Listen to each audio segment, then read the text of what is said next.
Well, blessings, friends, and welcome to this edition of Spotlight on Ministry. This is Bishop Andre Woods. I'm your host for tonight, and certainly we bless God for this opportunity to share with you in this very special time. And the interview that we're going to have tonight will be with one of God's best gifts to the body of Christ. And listen, you don't want to miss a moment of our conversation tonight. So I want to encourage you to right now, friends, I want you to like and share. I want you to start your own watch party. I want you to get in the comment section and be prepared to make comments. We're going to welcome your comments and to share with us throughout this time that we're going to be blessed tonight to speak with our guests. And I want you, all of you, again, tag your friends, all of our music family across the country, especially our Detroit family. Listen, I want you, friends, to get on tonight. Those of you who are affiliated with the Fellowship of Music and Arts and all of our other pages, the Interdenominational Assembly of Churches, USA, all of our friends on my personal page, Andre Sonny Woods. Listen, join us tonight because you don't want to miss a word. There's exciting moments that we're going to share in dialogue with my guests. And you're going to be blessed from the wisdom of this woman of God, this seasoned musician, this minstrel, this composer, this songwriter, this director, this producer, this singer. I mean, just extraordinary, awesome personality, woman of God. I want you to welcome to this platform, Spotlight on Ministry, my good friend and sister, the one and only Charlene Moore of Los Angeles, California. Blessings to you, sis. So good to have you with me tonight. Good to be here. Good to be here. Good to be here. Yes, yeah. I'm glad you're here. Yeah. I'm so glad I'm here in Jesus' name. Yes, Yeah. listen, thank you for taking the time. I know our clocks are different. It's a 3-hour difference. And you had to make preparations to be on with us to share tonight. And I want you to know how much I appreciate, you doing that. And we're just going to talk tonight. We got so much to talk about, so much to reminisce about from the great times we've had over the years. I mean, just great fellowship through the Gospel Music Workshop of America, and then just sharing musically and experiencing those great days of the past. Listen, I want you to, at this moment, we're going to begin with you sharing with us your humble beginnings, how you got started in music, and how you begin to matriculate, whether it's school or church or whatever caught your interest to make you be so interested in music, to the fact that you wanted to be a musician and songwriter and one of the greatest singers. I mean, just from your heart. Share your story with us, if you will. Well, I will share my story. Not from Los Angeles, though. I love LA. I'm from Northern California. Northern California would be Oakland, San Francisco, and the Bay Area. But it's in California. Born and raised in San Francisco. Father was a preacher, pastor, Missionary Baptist Church. My mother was a singer, and she directed choirs. And I started kind of realizing something going on with me at 2 years old. She told me some stories that I did mark up my mother's table with a black crayon, 2 here, 3 here, 2 here, 3 here. They knew something was going on, but they didn't know what. And I had some godparents. We was kind of poor. We didn't have no whole lot of money. So she bought me a little baby grand piano.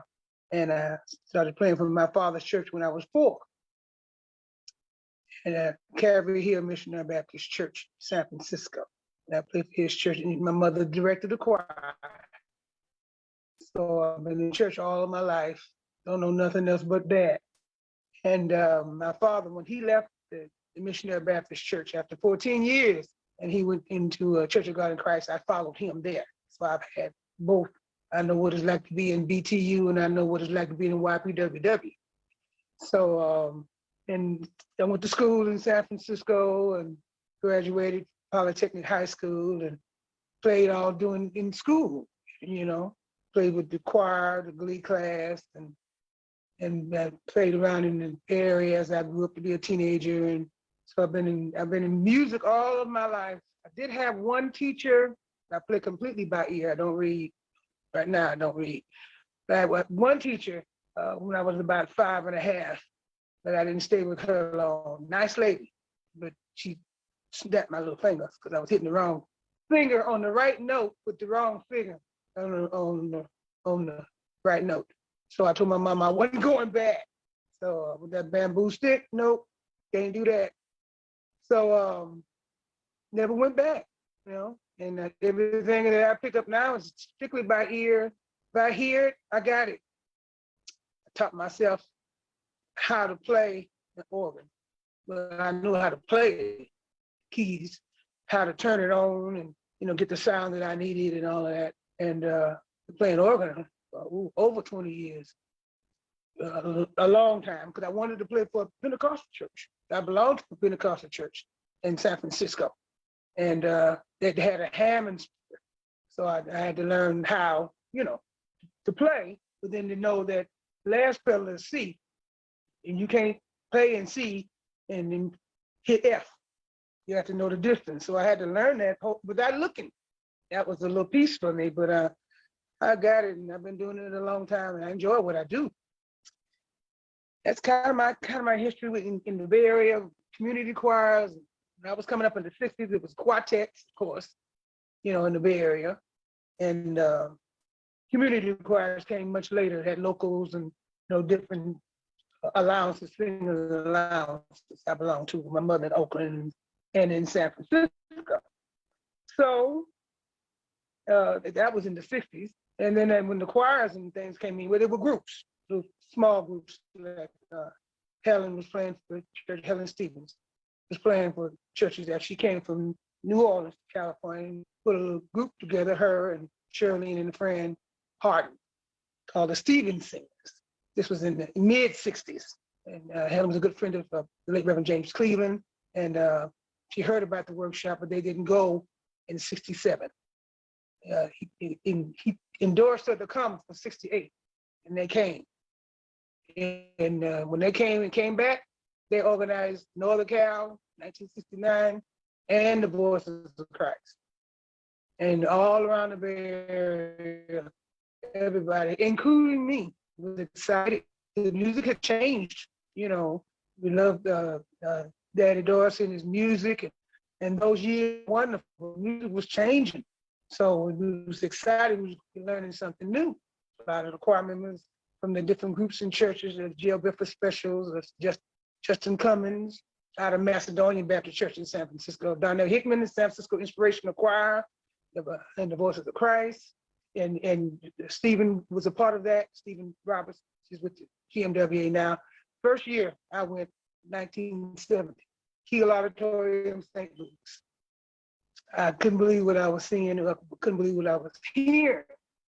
Communion, fellowship, so many hundreds of thousands of people in white. And it was just amazing to me that I hadn't seen anything like that before. And I stayed in the workshop, got new music, learned new music, academic classes, great teachers, wonderful musicians. Met you and Gregory Troy and Detroit family, and it was Donald Bell. It was huge to me. You know what I'm saying? So, which I still hold in my heart now. I really do. LA, huge mass choir with Rodina and Tatum. It was huge. And I don't regret one day of it. Even though time has moved on and music has moved on and has changed, I have not regretted one day GMWA. I learned so much with Reverend Cleveland. I learned so much who he was and his music and how he could change, come into a rehearsal and just change the whole atmosphere in the rehearsal. It was church. It wasn't rehearsal no more when he got come through that. That's for sure. And even in the night services, whatever was next, you waited it behind the curtain because Reverend Cleveland had come, and all his singers and musicians came out, Butch, and all of them, Bruce Carter, all of them come out, and it was church. Then you go on to the next choir, and he would come into our rehearsals and teach us songs, change them, tempos. He was good for changing the tempo, not that he said, but that was all right. He was James Cleveland. It didn't matter. We was just glad to be in the number. I know I was.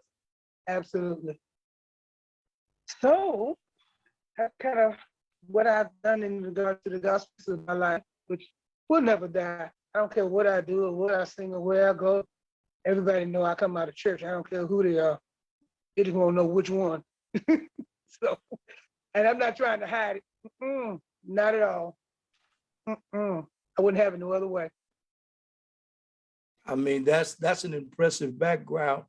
You met all of these people, I guess, being out there in Northern Cal and out there in the Oakland area. And I remember the workshop. I know you do. Helen Stevens. I mean, when LA came to the convention, you knew they were there. Oh yeah. Listen. Oh yeah. I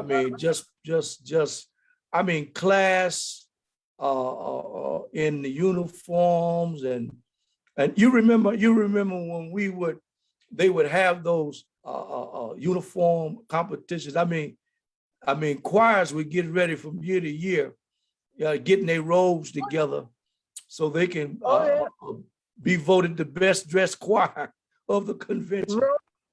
I mean, robes would be, yeah. Oh, huge robes. Oh, robes. That was the uniform. You had to have shoes. Helen was adamant about that. But no, you didn't play that. Can't wear no tennis shoes on the robe.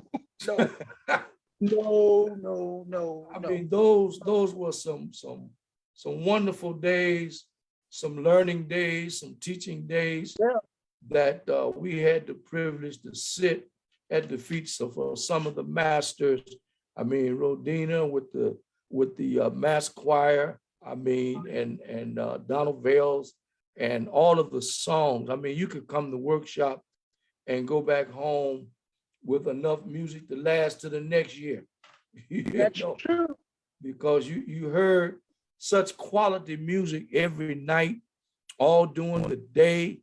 I mean, in the new music seminar, the mass choir, you get the music pack, and every choir that got up during the day and at night, I mean, you're going to hear not only recorded material, but original material, original arrangements, and you're going to hear some singers, you be like, where they come from?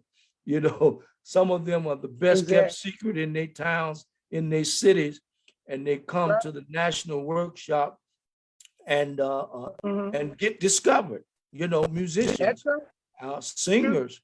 It was an open platform for all of us, and I tell you, I miss that. Well, listen, Charlene. I mean, you were not short-stepping, missing a beat. I remember those days.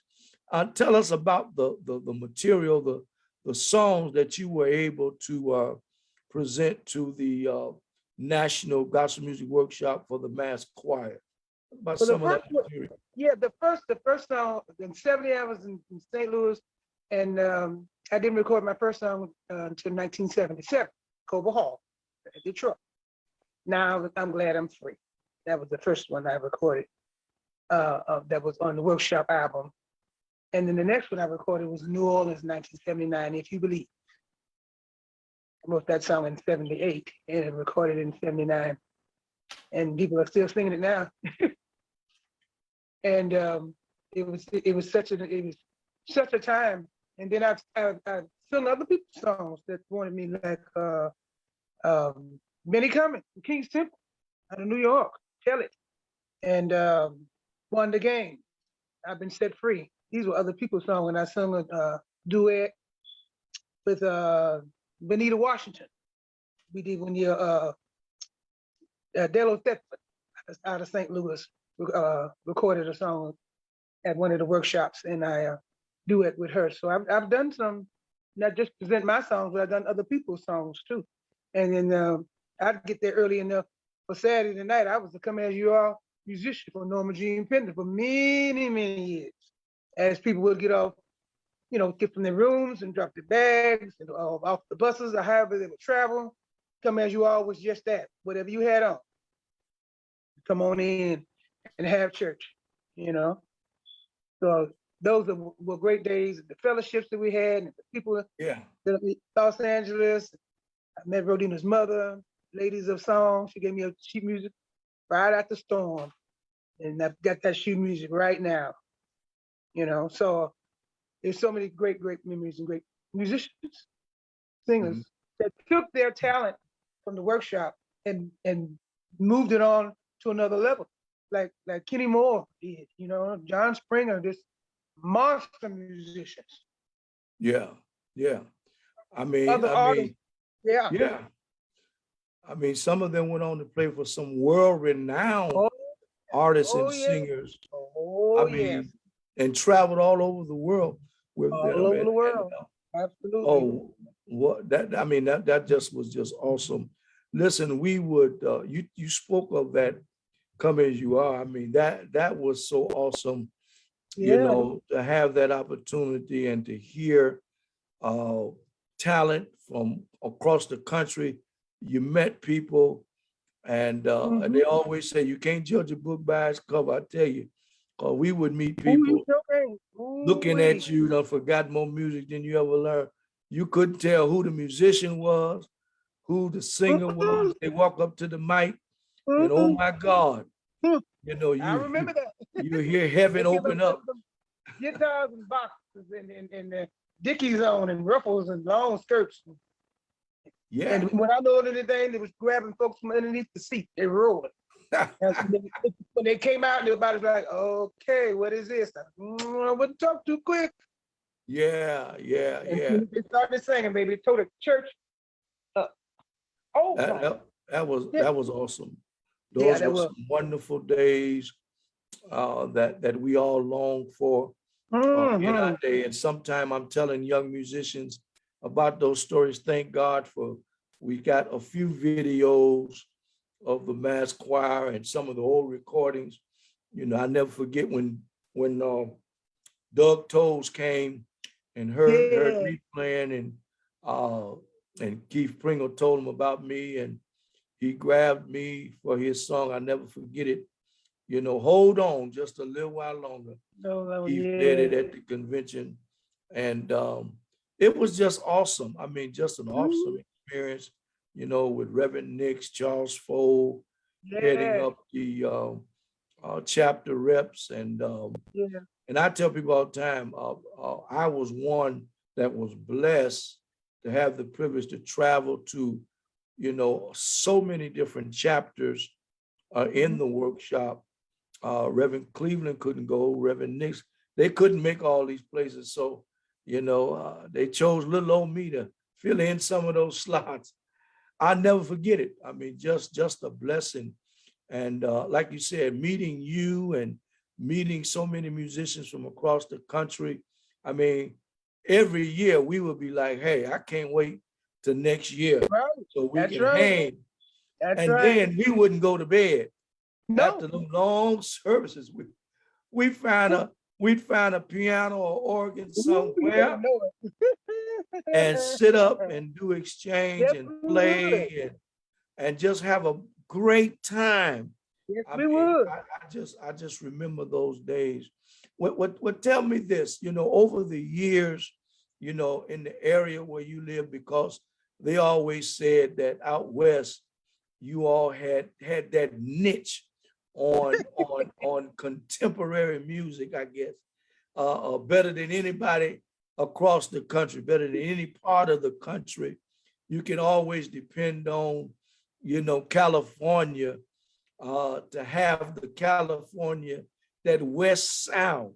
You know, they talk about us, we got the Detroit sound, but there's a distinct sound out of your area that you all have. I mean, the music, the musicianship, the style of singing, and right. who was your go-to person, the singer that you really most admired, and the musician that really caught your attention that you say, hey, I need to check them out and see how if I can one day do that and some. You know, coming from the West Coast, we all knew each other just like you all knew, we knew each other on that coast.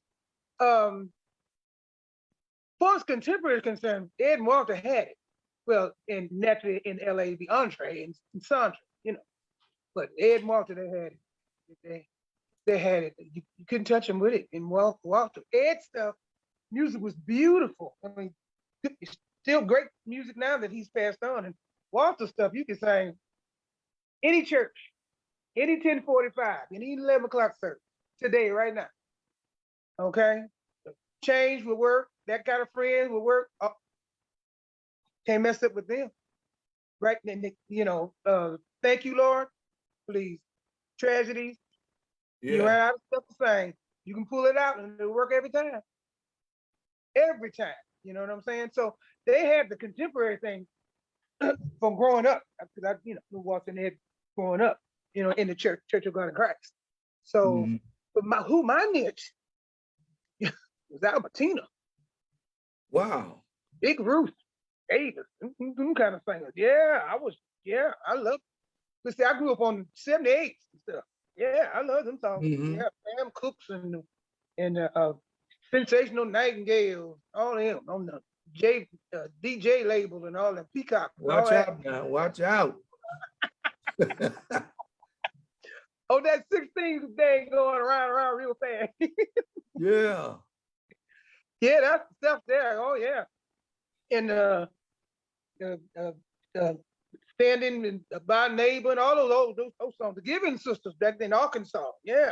I'm not too much around here because we kind of grew all up together and kind of, knew each other. And my style is different than anybody around here because I'm more of an old school. Then I know the new stuff too.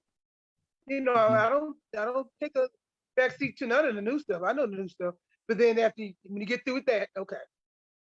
But you can continue any of those hymns, any of them gospel pearls, in any of those books, they will never die, ever. Never, ever. And you will always have a church album if you can play a hymn. Always. Always. So nobody, me, I kind of connected to here. My mother was a singer. I sent you a copy of what she had one video of my mother. And she knew how to take the microphone and walk the aisles and all that stuff, Yeah. So I just kind of talked to my mom a little bit. But my main one, that Lord keep me day by day. Ooh, yeah.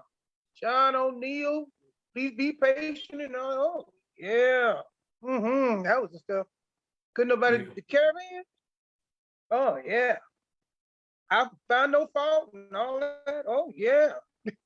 that was my music. Oh yeah, with James Hurd. Oh yeah. Mickey's mother, Josephine Howard. Oh yeah. Josephine James. Oh yeah. Curtis Dublin. I'm going way. Yeah, you're going back there now. You way, way back. So and Angelic, Nutley, New Jersey. Yeah, Lawrence Roberts.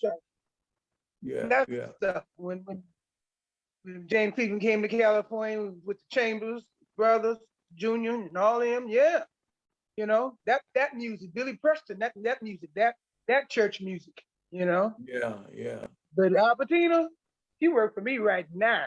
I sing Share the Riches right now. Yeah, I love it. Yeah, her whole style, I love her whole style. Just set up, like that. That was my niche. Well, let me ask you a question that a lot of people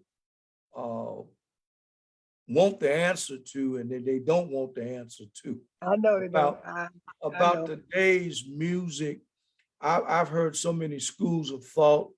Some say it's nice, it's pretty, somewhat melodious, but it's lacking something. And then a lot of it speaks of him and they, and don't talk about Jesus per se. And I've even heard them say that there are 7-11 songs, 7 words, songs 11 times, and it lacks depth. And you know, there is this praise and worship phase or fad that, you know, and I told some people some years ago, well, I've always done praise and worship. I mean, I love the praise, and I've always worshiped him in my music. So I mean, y'all put them 2 words together as if y'all making up something new, and there's nothing new under the sun. So, what is your school of thought on today's music when it comes to the church, or just gospel music, period? Jesus mercy. The praise and worship piece. Well, you know, like I said, from the background that I come from, out of the missionary Baptist church, at the Baptist, the missionary Baptist church, and Church of God of Christ. You know, there was no praise team, there was deacons. You know, that old school. You know what I'm saying? But and nothing wrong with praise team. That's right. And nothing wrong with that. But some of the praise team stuff don't make no sense to me. Don't have no substance to it to me. You know, they say the same thing over and over and over again, and they're saying it too long, and the key is too high, and then they modulate about 9 times. I'm like, okay, so okay, you know, it's some of it, not all of it. Some of it is, you know, because of who you are, I've done that in praise and worship, up tempo, do praise and worship. I still do the congregational songs in praise and worship. You know, woke up this morning with my mind, Jesus on the main line. You know what I'm saying? And if I want to do Pentecostal, I can. Jesus, I'll never forget right away. All in the same tempo, all in the same service. I can do, you know. But it's got to have some substance to it. It's got to have some meaning to it. Praise and worship to who? To you? To you? What you feel like you know what I'm saying? So are you worshiping, praising God? Because how you can praise him? Him who? Well, are we talking about the little h, or are we talking about the big H? Okay. So Yeah. no substance for me, you know, and it, you know, I show up for the kids and, you know, to be supportive, but then after a while, I have to be the Baptist hump and the finger. Got to go. So got to go. I guess from my background, Pentecostal Baptist, Sure. I've been privileged to, kind of been around most of all of it, a mix, a good mix of the AME church, the Baptist church, the Holiness Church, Fire Baptized, the Apostolic Church. I've been blessed to have had that exposure. But what gets me in today's music and in some situations I've seen, thank God for those who are still upholding the standard of dress codes when it comes to church, but all this jumping around and the way they dress is, to me, a total distraction. I can't hear you for looking at you, because not only for what you might be wearing, and some of them have tattooed themselves everywhere but under the bottom of their feet, and they got piercings, and some of them, I mean, they've taken the sacredness, to me, away from the church, and they've taken "come as you are" a little bit too far, when it comes to the dress. And I've always taken "come as you are" as come as a thief, come as a robber, come as an adulterer, whatever sin you're in. And it's not about they say it's not about the dress, but it is too at times when it's something that is just outrageous, and it takes away Understand. What I mean by that, it's a distraction. If I whatever understand. you got on is a distraction, you need to not wear that, especially being before people in the house of God. And I ask folk all the time, you mean to tell me you can't, dress right for a couple of hours? You can go back and put on whatever you want to put on, but you're in God's house where it's supposed to be sacred and everything is supposed to be about him and not about you. And that's the only thing I have problem with. Some of the songs are nice. I learned all that stuff too, singing in Mm-hmm. church, Mm-hmm. a lot of it. But Mm-hmm. then I think it's the individuals, these praise leaders or whoever they call themselves, they want to be separate from the choir and they make stars out of themselves. They building their platforms, being out front. One person lead everything, and then you got a set background. I'm like, what is that all about? You the only singer in this great big old church. You got to lead everything. You got to jump around the whole time. They drinking water, all water bottles all on the platform, and cows and I mean they've gone to a whole nother thing. A whole nother And thing. It's a and different I'm thing. like, you know, y'all doing all this in church and you look in any kind of way and you act in any kind of way. I just think that there ought to be some parameters, and when it comes to respecting God and his house, you're singing about a holy God, then we ought to exemplify and be an example to the world. And that's why people, I guess, not feeling comfortable doing whatever they want to do, when Yeah. they come to church, because they looking at the folk that are up there in front, you Mm-hmm. know, acting any kind of way and looking any kind of way. So they say, oh, I guess this is all right here. And so they do it, you know, and then you got a mess. I got preachers right now calling me, undercover. I call it the Nicodemus ministry. They don't want nobody by they call me by, because I think they forget that churches are generational, and Mm-hmm. most churches you got a cross section of different age groups, Yeah, you and do. if those that are still there over 50, they're not excited about all that jumping around and running all over the church and singing loud, singing long, and fussing at folk. Touch your neighbor, slap your neighbor, high five your neighbor, hug your neighbor, push your neighbor, turn around and tell somebody. They they ain't, and then when folk don't get with them, this is what I hate.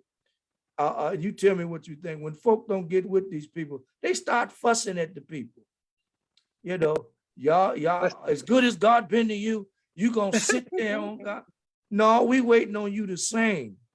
That's what we waiting on you to do. You supposed to be up here singing, and you up here fussing and testifying and giving instructions. Just sing, and maybe we might get with you. That's just Yeah. me. And you know what? And it's different. Church is different. Before the virus, church was completely different from where when we came up. But it's it's just so different now. And and I, Yeah, and I've seen some stuff like, girl, really? Where you go? yeah, Your GPS work? It was supposed to be going somewhere else or what? I've seen it, yeah.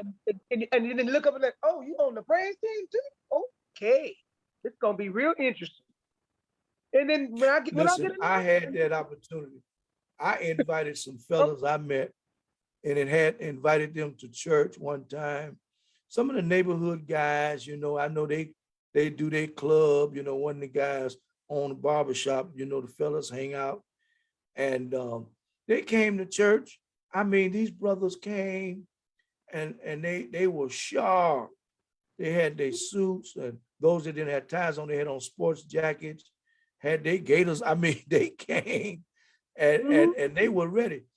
And one of the brothers told me after church, he said, man, I knew I was coming to church, but did some of them other folk that was at your church, did they know they was coming to church?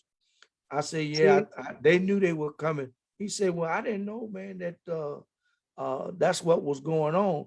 And then he identified, see, I know a couple of the sisters up there in the choir. They was at the club with us last night. You know, I said, man, don't tell me that. He said, man, no, yeah, they be doing their thing. You know, and there's nothing wrong with going out and the dinner and doing your thing. Uh, but we have to be so careful Yeah, we uh, do. because we just never know.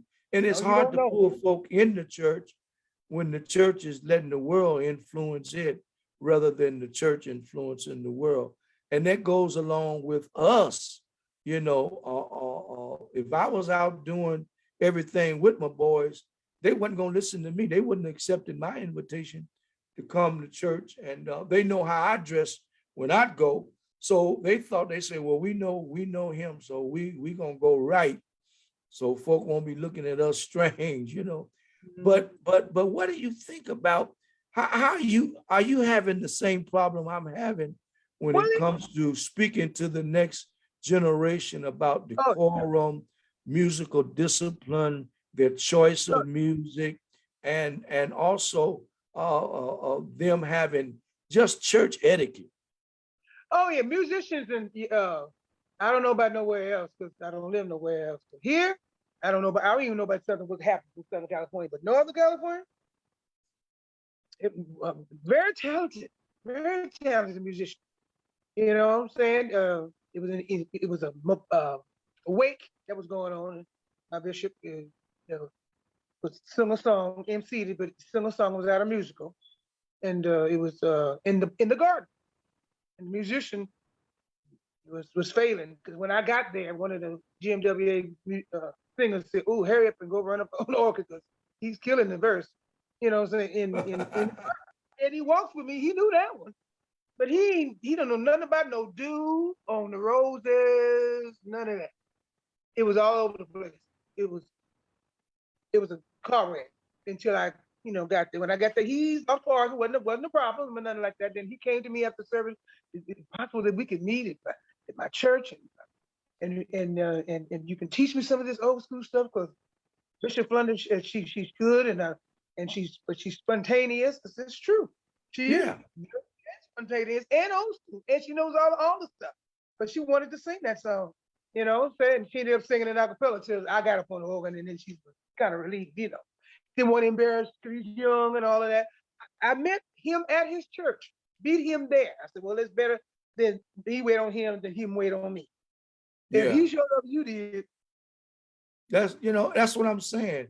He You know, said it, this but he group that never we showed have, up. yeah, So I never this fucked with him. group that we have that sponsor this program, Fellowship of Music and Art, that's one reason why we tried to start something locally here to offer workshops and, get musicians, updated and help them understand how to read artist contracts and what it That's means what to I'm be a talking about. producer, to Right, learn publishing and right. sight read something, to learn They the know music nothing business. about that. Also to teach them here. We've even sponsored citywide hymn sings, you know, Ah, so that they can be exposed because there are still some churches that sing a morning hymn on Sunday morning. well, yeah, responsive reading, morning hymn. Yes, Yeah, yes. And yeah. and and and a lot of churches are having problems because most musicians don't know seasonal music. They don't know what to play during the Advent season. They don't even know what that is. No, they don't. And I No, have to tell them it's Christmas, the birth of Christ. right, They don't know exactly. what Ash Wednesday is. They don't know what songs to play for Resurrection Sunday, as they Mm-mm. call it, secular Easter. And I tell them one of your greatest friends is a hymn book. Just Right. look in the back of the hymn book. It's all categorized, but it's not going to help you if you just see the titles and you don't know the song, but at least that's a start. And then I tell them, There's no excuse nowadays. We got the internet. You can Google. You got Oh yeah, YouTube. no, yeah. You can hear these songs in its original form. Oh yeah. Learn them. Learn them. No, You know, no so excuse. you'll No, sing the right song for Good Friday and all of that. And don't be trying to sing this other stuff that has nothing to do nothing to do. with the season in Nothing to which do. on the Christian calendar. They don't know about that. No, they don't know nothing about that. And some want to know, but then they don't. They don't follow through. You know what I'm saying? Like you were mentioning in regards to contracts and the bit. See, for years, for many, many, many years, we know that the gospel has never been in the place where it is now, ever. Amazing grace. You got that's public domain. And you got to, before you can even do an arrangement and things, you got to get a hold of Washington, D.C., put out forms in public domain. You know what I'm saying? So things are music contracts, and they don't know nothing about that. And but it's a church. I say, yeah, but you still need to have something in writing, just in case, to cover you and to cover them, just in case you don't fulfill your duties like you're supposed to. Then they'll have some faith. Yeah. And some musicians do that. Then it's just your word against the preacher's word, or against the board's word. Well, this is business.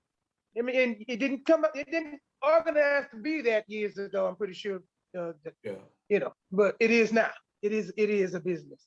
It is. Yeah. And now, and still be under the blood and love God and all of that. And there's nothing wrong with it. Yeah. You ain't going to hell because you signed a contract. Well, I don't know what's going on out there, but up here, there's a new phenomenon been birthed.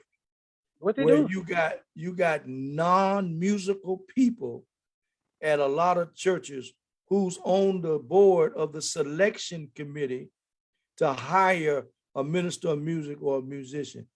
They can't sing, they can't beat the drums, they don't even play the spoons, they don't know nothing about music, but they on the committee to decide the next musician or minister of music of a church.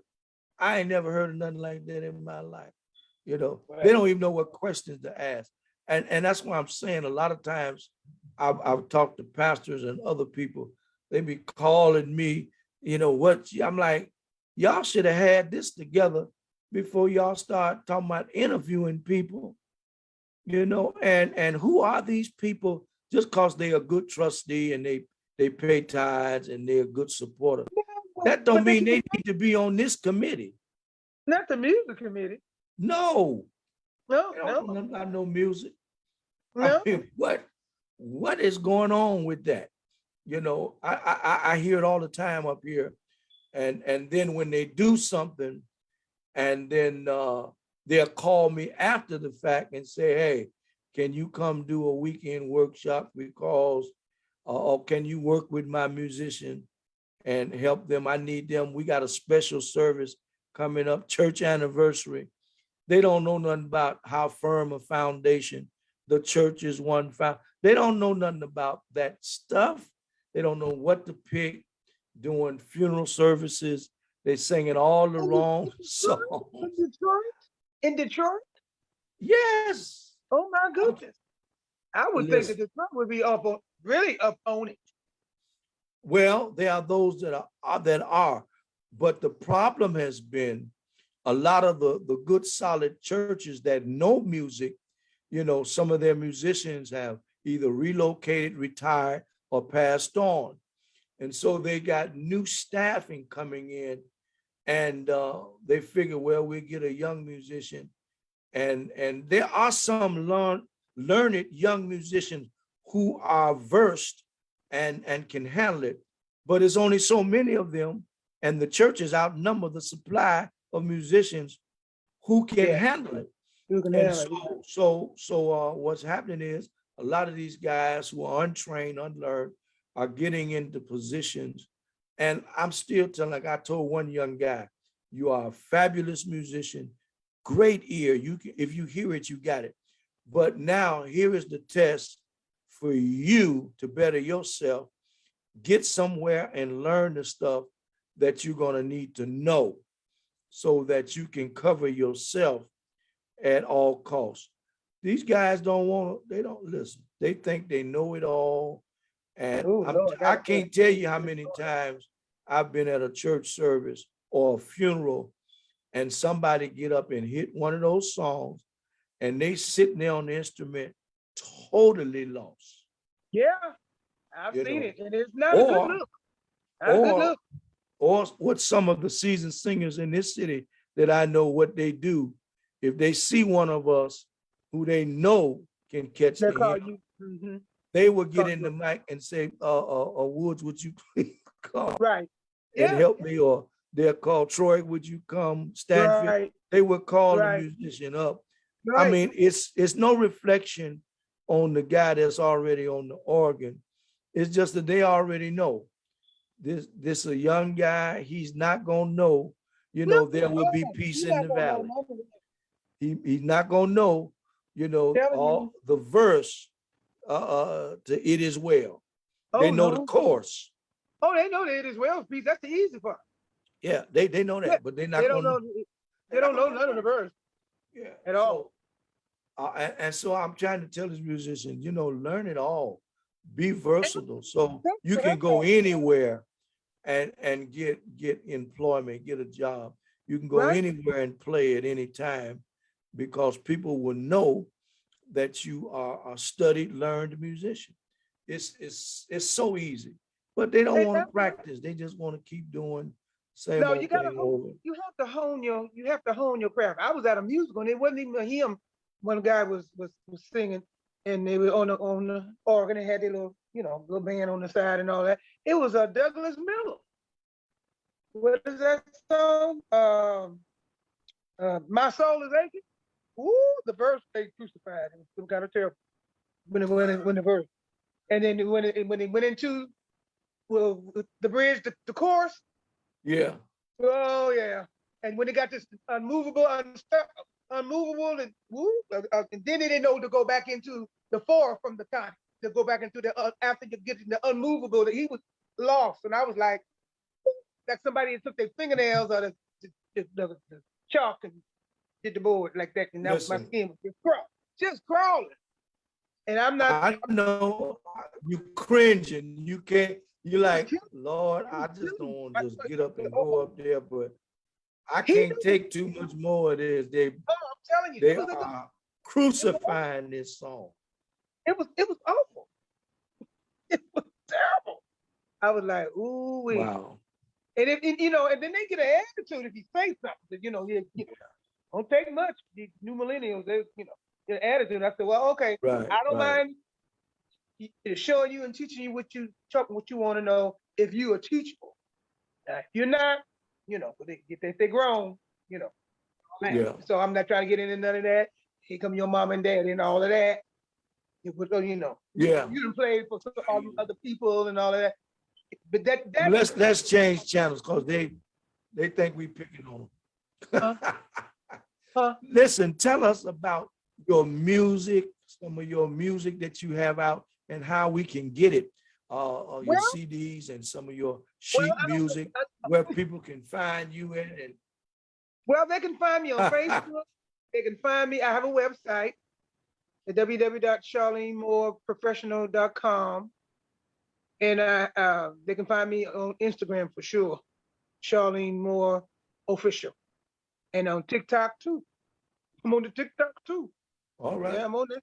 Yeah, I'm on, Now, and I'm now you on say, hmm? give me your website again.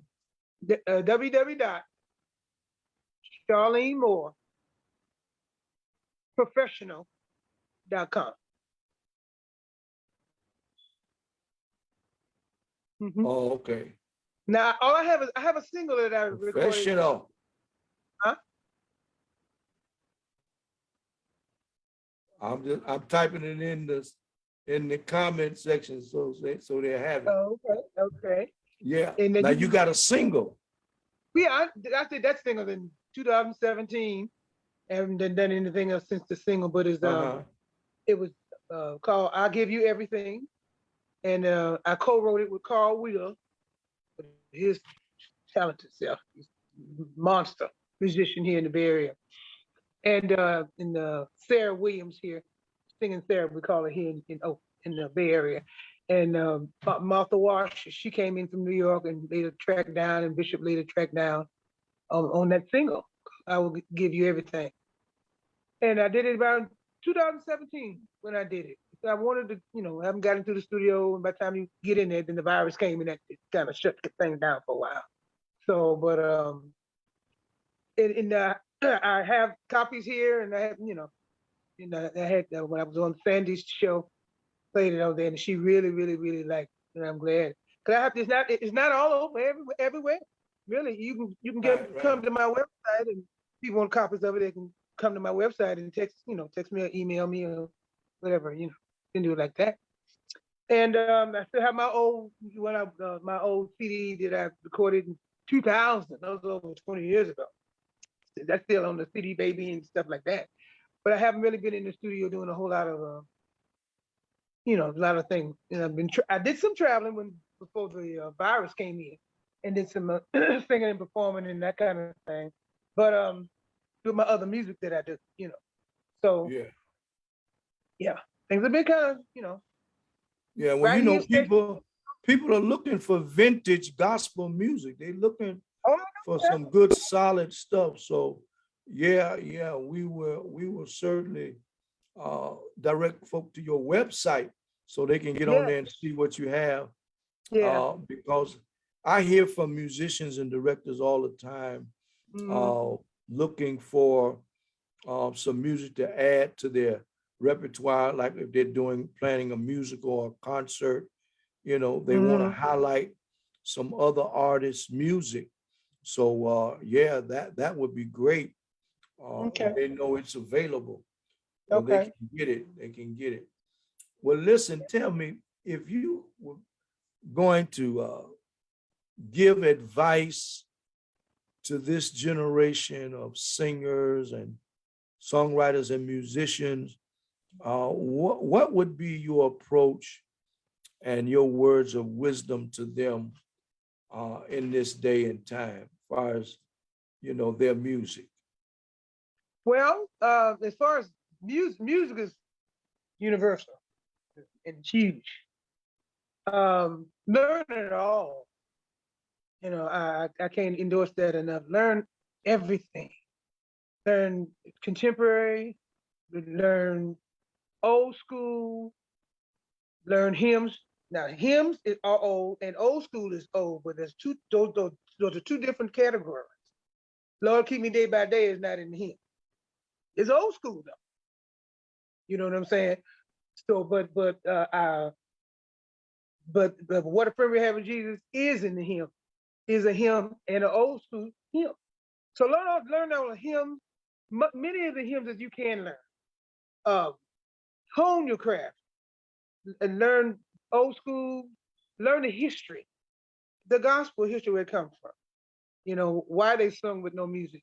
Why are the 100 watts with no music? Because it was slavery and there were no instruments out there in the cotton field. And that was the only way of communication among them that were picking cotton, while them smart ladies was trying to build them trains and tunnels to get you out of there. Okay?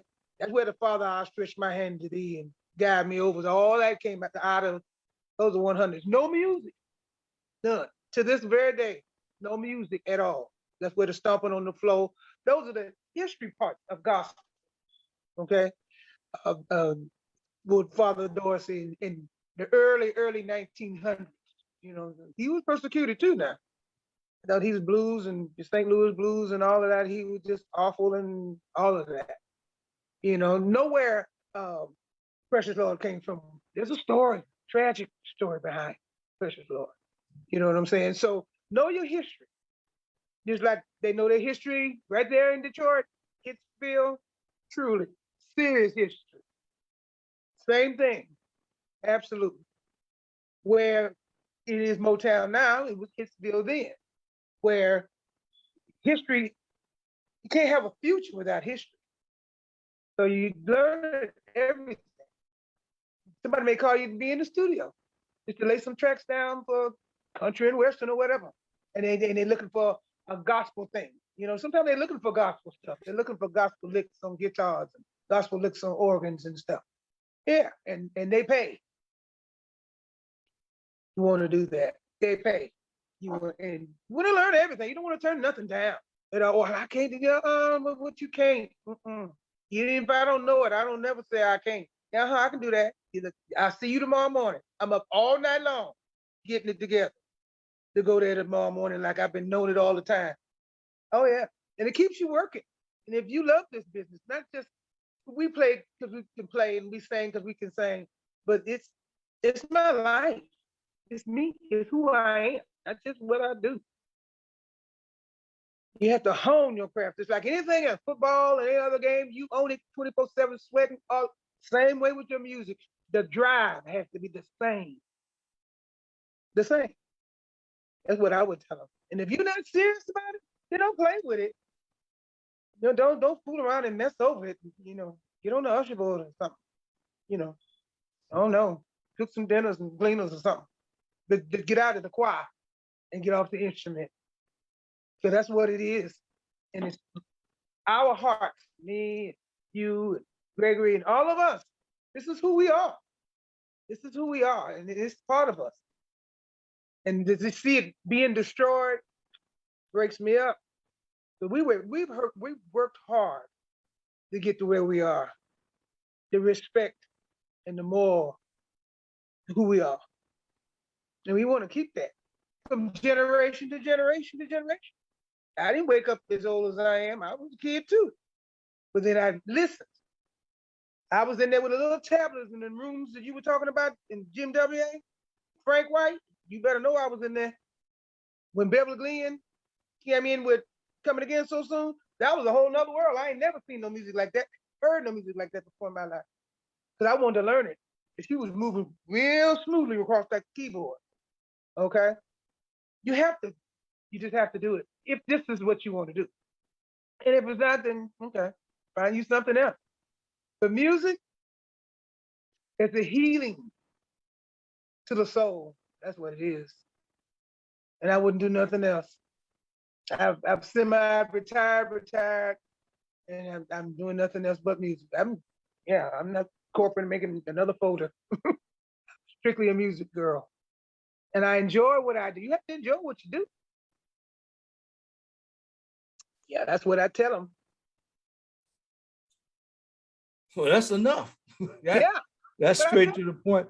Yeah, I was listening to you, and I mean, my heart just started rejoicing because I think in this hour, a lot of people are afraid of rejection, and we just need to tell people the truth.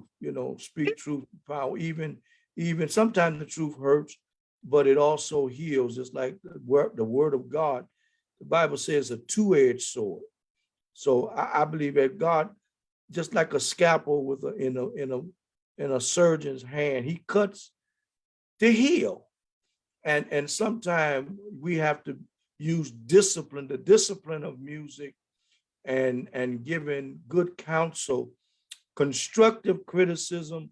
I mean, listen, I thank God for you mentioned some names, Frank White.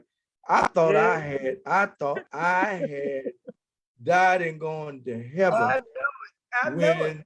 When I was at a workshop rehearsal as a kid, and they asked me to play for devotion. Yeah.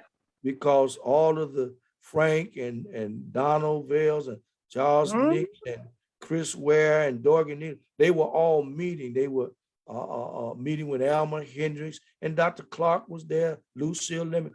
They was in the back of the church, getting some business together. But they started the evangelistic board, would come to all the rehearsals. Back then, everybody was at the rehearsal, and they said, do you mind playing for devotion? I'm like, who they talking to? I know they ain't talking about me getting on this organ in front of all of these. You talking about shaking and nervous and sweating and like, oh my God, I got to play in front of them I was in my element when they would come to my grandfather's church. I would already be playing. I was comfortable there.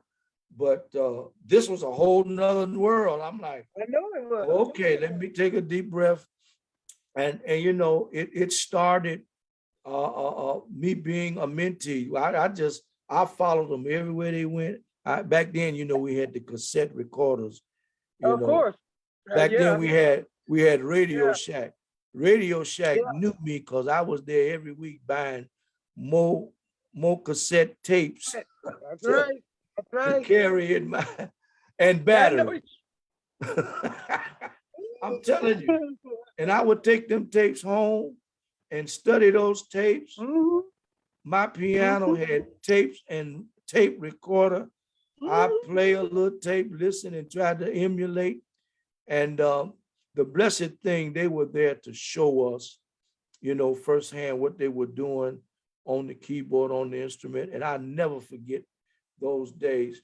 And you talked about that music being a universal language, and they need to Yes. hone their craft, and that's Own what it. they taught us. That's what That's they right. taught us. You gotta So practice. when Charlene Moore came to the gospel music workshop, we was already a sought out musician. Yes.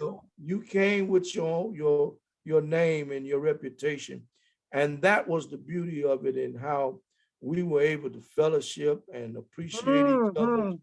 musical Yes. ability and gifts and talents. I mean, nothing like it. I long for the day to see that again, you Yeah. know, where we can have those times and share those kinds of fellowships one more time, just one more good time, because the old song said we're crossing over One one by by one. one, fast approaching the That's setting it. sun. Don't let him Right. catch you. You Would work you? on that. Now, if I got up in church and sung that Sunday, Ooh, I you wouldn't know declare I'm how not a musician they with me. wouldn't know how that went. They wouldn't even they wouldn't know. They wouldn't They know wouldn't how. know how to catch it, huh? And don't even seek ye the Lord where he may be found. That's the verse. They Oh wouldn't know how Lord, no, don't do that. they, Don't do that. they don't know But nothing. we hurt ourselves Yeah. by not singing these songs so they can Mhm. be exposed to them. I Right. always said we need to just go back and just have a Sunday where we just reach back and sing those old songs That's so the right. church, this generation, can be exposed to what we're talking about. When they hear us talking about it, Mhm. they can experience what we're really talking about. Absolutely. So I appreciate you tonight. I tell Thank you. you for thinking of me. I appreciate you Oh thinking of yeah, me. yeah. I told Gregory I'm gonna have you on, and a lot of our folk. There's so many deaths around I here. know. They had I know. memorial services and I know it. family, and there's Yeah. so It's a much. lot. I tell you, and we just got to keep praying Yeah. It's a lot for going on. our musician friends and family. I'm gonna do what I call a wellness check again, probably the last quarter of the year. Okay. But I'm just going to announce, everybody just chime in, just jump on and say, hello, I'm okay, I'm doing fine, and talk to you later. There you go. There you go. Just to keep up with each other and Yeah. stay in touch, stay Yeah. connected. Yeah. If we don't have to want that. I get tired of the calls that somebody died or Ooh, somebody's Lord. sick or Better get one more somebody call. needs help. Yeah, just to call and say, hey, I was thinking about you. Mm-hmm. Ran across my mind and I caught you. So Right. that's why Now I'm that's the call calling you you, want to get. Yes. just to say hello. And Yeah. I think if we can do that, we'll be doing good. We'll be doing good. Yes, indeed. Thank you, Thank sister, you for for thinking of it. I appreciate taking it. your time out of your busy schedule and just sharing a few moments with your brother. Yeah, Yes. Yes. I Absolutely. She's appreciate you. absolutely wonderful. Thank you so much. Appreciate it for this And time. listen, friends, we want you to follow Charlene Moore. She's on Facebook, and we got our website. Check her out, get the music, and let's support one another the more. To all of our musical family, the Fellowship of Music and Arts family across the nation, thank Mhm. you, and To those of you that chimed in, thank you. Mark Smith, I don't know which Mark Smith that was. I think that was old Mark Smith from the workshop. And then Elder David Tate, bless you, Elder, and chiming in. And listen, if you missed any part of this, go back. It'll be up on our page, Fellowship of Music and Arts page, Bishop Andre S. Woods page, and you'll be able to view this interview in its entirety. Well, we love you and we thank God for you. Now listen, on Sunday, this coming Sunday, on This Is My Story, 4 p.m. Eastern Standard Time, we will be interviewing Bishop Freddie Washington. My Lord, you remember Freddie Washington? I played for his wedding. I played for him and Pam's wedding in San Jose. Yes. Yes, I did. Listen, he's gonna be on with me this coming Sunday at 4 o'clock, and we're gonna talk for a while. Oh, he's wonderful. About what God is doing in his life and throughout the years. All right, look for us. We'll be on Bishop Andre S. Woods' Facebook Live page. And until next week this time, listen, I command the blessings of the Lord to overtake you. That is my prayer in Jesus' name. Love you, sis. We'll talk love you soon. too. Thank you so much. Appreciate you. Blessings. Okay.